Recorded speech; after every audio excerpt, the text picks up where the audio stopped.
Bewitchment of the Dark Ages is the fourth full-length album from, I think, Nebraska-born and now Kansas City-based death metal band, Garoted. And this is essentially a brutal death metal band, and one that is still kind of from the I feel like their interest in death metal is very much rooted in the late 90s through the 2000s. It was a band that started around 2008, and I would assume because everything that death metal was in the late 2000s was kind of gimmickry and nonsense, a lot of deathcore, a lot of, just crap. And this is a very straightforward thrashing death metal style, which is related to the brutal death metal that emerged out of the late 90s and was still in tune with the classics of the 90s. So this is very brutal, percussive, aggressive, kind of rhythm obsessed sound that was all about it is still all about the riffs and presenting an aggressive, destructive form of death metal. So let's hit a song and we'll get right into the thick of that.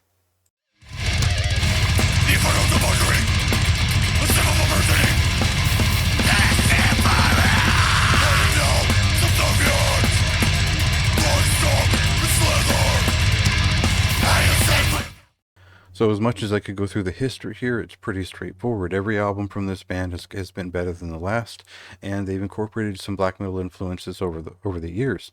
And when I say black metal, I mean bestial death metal like Angel Corpse, and stuff like Lecherous, Nocturne, and Nile obviously have sort of a touch upon a lot of Midwest death metal from a certain era, and this is kind of that in a lot of ways.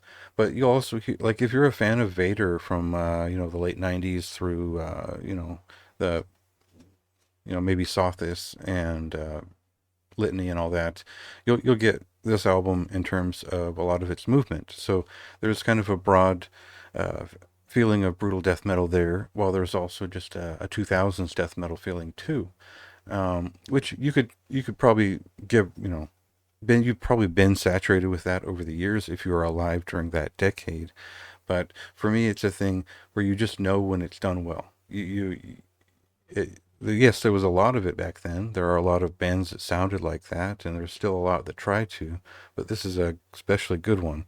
And it's actually a great record. It's not very long, but it kind of just hammers away at the point. It gets right to it. It feels like they're still in touch with the early 90s death metal brutality, and they're still in touch with the early 2000s brutality too. And all that means is that none of this should surprise anyone who is already a fan of this band.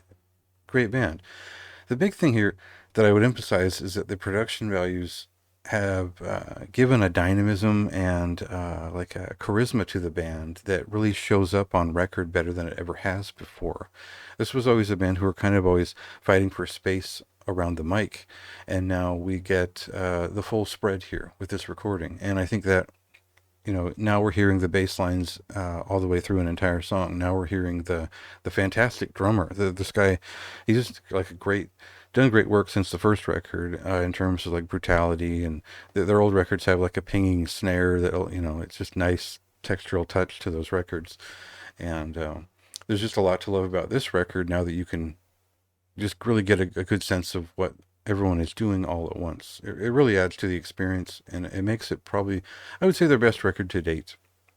The last one is still quite good, and I would still recommend going back to that one at the very least. But this one is a step up and just a solid record overall.